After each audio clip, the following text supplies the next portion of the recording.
Này này, các bạn có ngồi cái này không? Có. Ngồi ghế này. Ôi chị tưởng không bình thường. Tưởng không bình thường. Kìa em kìa. Ai dựng được cái này lên mà? Mời bác ngồi đây vào đây. Ôi cho con lên đồi. Chơi đi.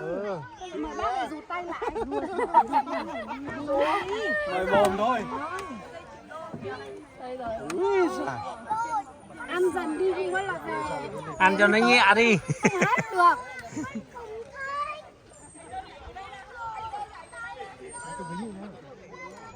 Có đổ người ta.